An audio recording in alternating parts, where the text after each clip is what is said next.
É a primeira semana de janeiro. Você está no mercado, parado na fileira dos sabões, olhando para aquelas barras coloridas com o preço colado em cima, leve 3, pague 2, e pega 4 barras achando que aquilo vai durar o ano inteiro. Chega em casa, guarda no armário embaixo da pia. 2 semanas depois, a barra já derreteu pela metade dentro da saboneteira, virou uma massa mole escorrendo água esverdeada pelo ralo do banheiro. Mês seguinte, você volta para o mercado, compra de novo. E de novo no mês depois. O dinheiro sai da carteira o ano inteiro, sabão atrás de sabão, prateleira atrás de prateleira, e no fim do ano você nem sabe para onde foi tanto dinheiro gasto numa coisa tão simples. Curta se ajudou. E inscreva-se se quer o próximo. Só que na casa da minha avó tinha um sabão diferente, guardado numa lata velha debaixo do tanque. E aquele pedaço durava do 1º de janeiro até o último dia de dezembro, sem nunca acabar. Ela fazia a fornada uma vez só no ano, um tacho grande, fervendo no fundo do quintal, e aquilo rendia sabão para lavar roupa, para lavar louça, para tomar banho, para passar o ano inteiro sem gastar um centavo em mercado. E ela nunca, nenhuma vez na vida, entrou numa loja para comprar sabão. Agora, quero que você pare um instante para pensar nisso. Não existe mistério em fazer sabão que dure o ano todo. Nunca existiu. Toda dona de casa do interior, há 50 anos, sabia fazer o sabão dela mesma, guardar ele do jeito certo e nunca mais voltar no mercado atrás daquilo. A receita é simples, mas quase ninguém mais ensina ela. Eu sou o seu Joaquim. Moro no interior de Minas Gerais, numa terra que já foi da minha avó e hoje é minha. Minha esposa, Dona Alzira, aprendeu a fazer sabão com a mãe dela, que aprendeu com a avó dela. E assim foi indo, geração atrás de geração, até chegar nas minhas mãos. Hoje eu vou te ensinar os 5 segredos dessa receita antiga. A gordura certa, a medida da soda, o ponto do sabão, o sal que endurece e a cura, que é o segredo mais importante de todos. Aprenda esses 5 segredos. Faça uma fornada só, uma vez no ano, e você nunca mais precisa pisar naquela fileira de sabão do mercado. Essa receita é mais antiga do que a soda cáustica em pacote de mercado. Minha bisavó, antes de existir soda pronta para comprar, fazia a lixívia dela mesma com cinza de lenha peneirada e água, deixando escorrer devagar dentro de um barril furado no fundo, até sair aquela água forte que servia no lugar da soda. Hoje, a soda cáustica de mercado facilitou a vida, mas o resto da receita, a gordura certa, o ponto, o sal, a cura, é exatamente a mesma que vinha sendo passada antes disso tudo existir em pacote. Antes de eu entrar nos segredos, uma coisa rápida. O jeito antigo que eu ensino aqui no canal é muito mais do que cabe num vídeo só. Eu juntei tudo, receita por receita, num livro lá no meu site, seujoaquim.com, para quem quiser a versão completa. Não vou falar disso de novo aqui. Quem quiser já sabe onde procurar. Agora deixa eu te mostrar como minha avó fazia o sabão dela. Segredo número 1 é a gordura. E aqui já mora o primeiro erro que quase todo mundo comete quando tenta fazer sabão em casa. E o sabão sai mole, gorduroso, cheirando ranço depois de um mês guardado. A gordura que você usa decide se o sabão vai ficar durinho ou vai ficar uma pasta que desmancha na mão. Óleo de cozinha usado funciona assim, mas só se estiver bem coado. Coa 3 vezes num pano fino, para tirar toda a borra de comida que ficou no fundo da garrafa. Se sobrar um resto de farinha de frango frito, um pedacinho de tempero, aquilo vira mofo dentro do sabão depois de alguns meses guardado. E o sabão que devia durar o ano todo apodrece na lata antes do inverno chegar. Minha avó nunca fazia sabão só com óleo de cozinha. Ela misturava óleo usado com sebo, a gordura do boi, que o açougueiro vendia por quase nada porque ninguém mais queria. O sebo é duro à temperatura ambiente, diferente do óleo, que fica mole. Quando você mistura os dois, o sabão sai com a dureza do sebo e a economia do óleo reaproveitado. Sabão feito só de óleo vegetal fica mole, que nem sabonete de hotel. Some em 2 semanas de banho. Sabão com sebo dura meses guardado. E ainda dura semanas na mão de quem usa. Essa mistura, gordura animal com óleo reaproveitado, é o primeiro segredo.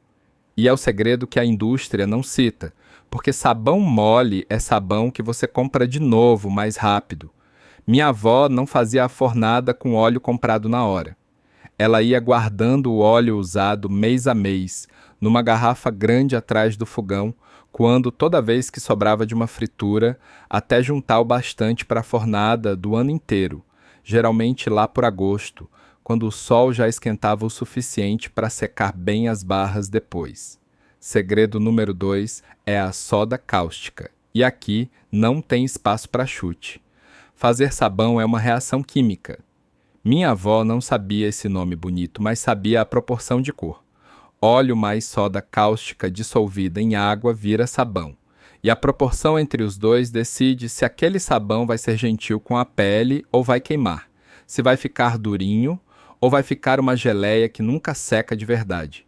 Muita soda e o sabão fica cáustico, resseca a mão, rala a roupa e ainda assim não dura porque a soda em excesso não vira sabão, fica solta lá dentro, corroendo tudo aos poucos. Pouca soda, e sobra óleo que não reagiu, e é esse óleo solto que deixa o sabão mole, gorduroso, com cheiro de ranço depois de um tempo guardado. A regra da minha avó, ajustada para a balança de cozinha de hoje, é essa. Para cada litro de gordura, 140 gramas de soda cáustica dissolvida em meio litro de água fria. Ela pesava a soda na balança de pilão que o pai dela usava para pesar café, no peso certo, sem confiar em colher de chá, nem empunhado no olho. E eu ainda uso a mesma lógica hoje com uma balança de cozinha comum.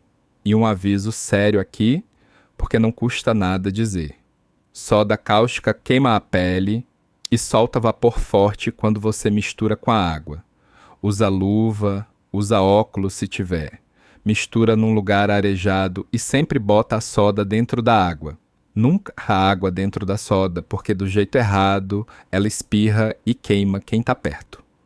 Minha avó fazia isso do lado de fora de casa, no fundo do quintal, e é assim que eu ainda faço até hoje.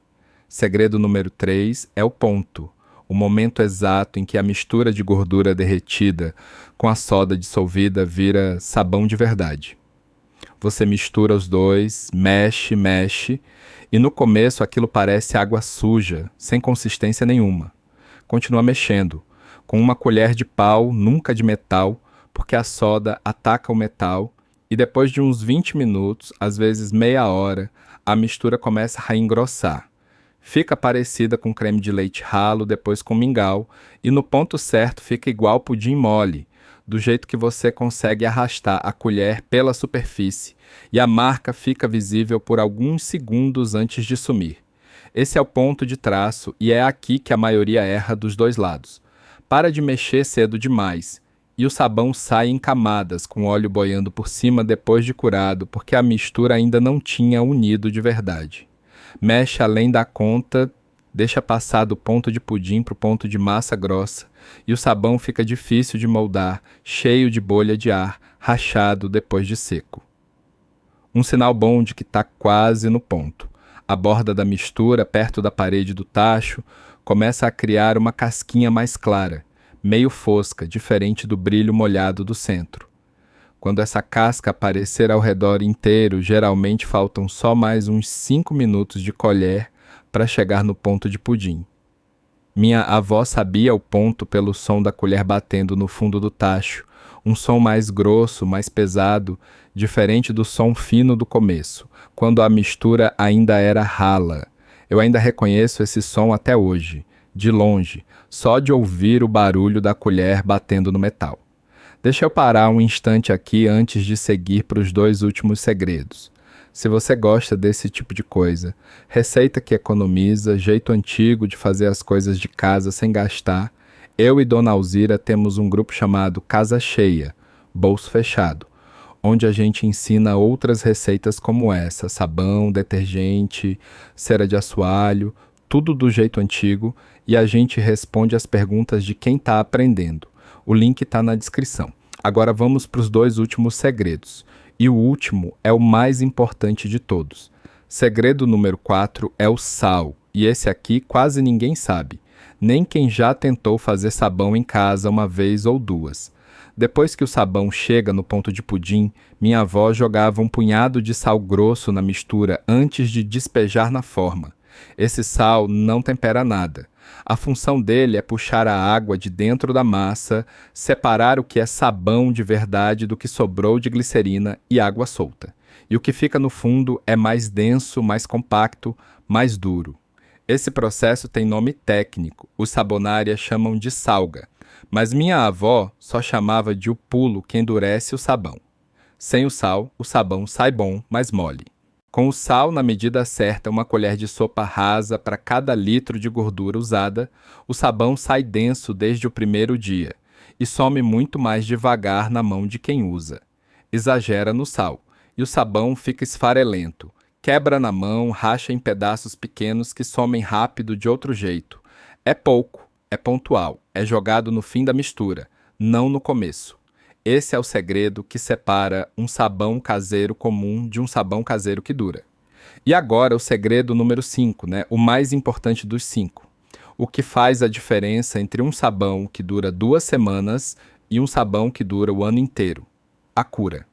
Depois que você corta o sabão em barras, ele não está pronto. Parece pronto, já é sólido, já corta, já tem cheiro de sabão, mas por dentro ainda tem água.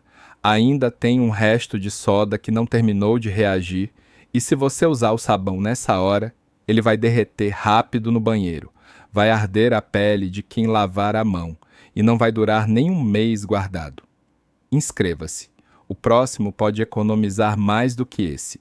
A cura é o tempo que você deixa aquelas barras descansando, num lugar seco, arejado, longe de sol direto, viradas de um lado para o outro a cada semana, para secar por igual.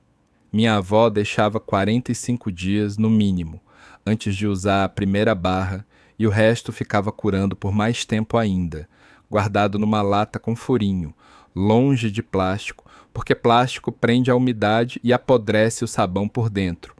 É nesses 45 dias que a água evapora aos poucos, que o sabão perde peso, encolhe um pouco e fica cada vez mais durinho. É nesses mesmos 45 dias que a soda cáustica termina de reagir com o que sobrou de gordura solta, e o sabão que era forte na pele vira um sabão manso, gentil, que não resseca a mão de ninguém. Eu ainda lembro do barulho daquela lata de biscoito reaproveitada, cheia de barras enfileiradas, cada uma envolta numa folha de jornal velho, guardada debaixo do tanque de lavar roupa, longe do sol, longe da chuva. Toda semana minha avó tirava a lata, virava as barras de baixo para cima, sentia o cheiro, apertava de leve com o dedo para ver se ainda estava mole demais nas bordas. Tem um teste antigo que minha avó fazia, e minha mãe fazia depois dela para saber se o sabão já estava curado o suficiente. Encosta a ponta da língua rapidinho na barra. Se belisca, se dá uma ardência, um choquinho na língua, ainda tem soda solta lá dentro. E o sabão precisa curar mais um tempo. Se não sente nada, se é só o gosto neutro de sabão, tá pronto, tá seguro, tá curado. Sabão que não curou o suficiente é sabão que some rápido, porque ainda tem água demais dentro dele. E água evapora, some, e leva o sabão junto. Sabão bem curado perdeu essa água toda antes de ir para o banheiro. E o que sobra é sabão de verdade, denso, compacto, que aguenta meses de uso sem derreter na saboneteira. Essa é a diferença entre o sabão que você compra toda semana e o sabão que a minha avó fazia uma vez no ano. Agora quero fazer uma pausa, porque é aqui que tudo se junta. 5 segredos. A gordura, óleo bem coado misturado com sebo para dar dureza. A soda na medida certa, pesada na balança, sem chute. O ponto, quando a mistura vira pudim mole e a colher deixa marca por alguns segundos. O sal, 1 colher de sopa rasa por litro de gordura, jogado no fim, para endurecer sem esfarelar. E a cura, 45 dias, num lugar seco e arejado, virando as barras toda semana, testando com a língua antes de usar a primeira. Faça uma fornada com esses 5 segredos uma vez no ano e você tem sabão para lavar roupa, para lavar louça, para tomar banho, o ano inteiro, sem voltar naquela fileira do mercado nenhuma vez. E eu quero te contar por que essa receita quase se perdeu. Não tem dinheiro nenhum para a fábrica de sabão, em te ensinar a fazer o seu próprio sabão que dure o ano todo. Elas preferem vender uma barra que amolece em 2 semanas, porque aí você volta no mercado, compra de novo todo mês, o ano inteiro. Não tem comercial na televisão ensinando a coar o óleo 3 vezes ou a curar o sabão por 45 dias, porque isso tira cliente da prateleira. Então, o conhecimento foi ficando só na cabeça das avós. Foi sumindo de mãe para filha, até quase não sobrar quem lembra. Vamos pôr no papel. Uma família que compra 2 barras de sabão por mês o ano inteiro gasta perto de R$ 180 por ano só nisso, contando sabão de banho e sabão de lavar roupa junto. Uma fornada grande da receita antiga, com óleo que você já ia jogar fora e sebo que custa quase nada no açougue. Sai por menos de R$ 30 e rende sabão para a casa inteira o ano todo. A conta é simples. Você troca R$ 180 por 30, um sábado de trabalho e 45 dias de paciência esperando a cura. E isso sem contar o detergente de louça e o sabão em pó que a gente também parou de comprar, porque o mesmo sabão da lata, ralado fino, vira as 2 coisas com uma receita simples que eu ensino lá no grupo. Então aqui vai o que eu quero que você faça. Essa semana, comece guardando o óleo de cozinha usado, bem coado, numa garrafa, em vez de jogar fora. Pergunta no açougue perto de casa se ele vende sebo, geralmente é barato, às vezes até dão de graça para quem pede. No fim de semana, com luva, com cuidado, faz a primeira fornada pequena, testa a proporção, testa o ponto, testa o sal. Corta em barras, guarda numa lata com furinho, longe do plástico, e espera os 45 dias. Testa com a língua antes de usar a primeira barra. Escreve a data em cada barra com lápis, direto no sabão, para você saber exatamente quando pode começar a usar, sem contar nos dedos toda vez que abrir a lata. E se der certo, no ano que vem você faz uma fornada grande, pensada para durar a casa inteira até o próximo mês de janeiro, do jeito que minha avó sempre fez. Me conta aqui nos comentários, você já tentou fazer sabão em casa antes? Deu certo? Ou saiu mole, saiu ardendo? E se a sua avó, a sua mãe, tinha um jeito próprio de fazer sabão, um segredinho que eu não falei aqui hoje, conta para mim. Esses segredos de família são exatamente o tipo de coisa que se perde quando ninguém escreve. Eu leio todos. Da próxima vez, já que estamos falando de economizar dentro de casa, eu vou te mostrar o jeito antigo de fazer detergente de louça caseiro, com sabão de coco e bicarbonato que rende o ano inteiro do mesmo jeito que esse sabão rende. É o passo natural depois de hoje. Se inscreve no canal para não perder. Até lá, guarda o óleo, procura o sebo e lembra que sabão bom não é feito na pressa. Ele é feito na paciência de esperar 45 dias, do jeito que minha avó sempre esperou. Mais vídeos na tela agora. Inscreva-se para não perder o próximo.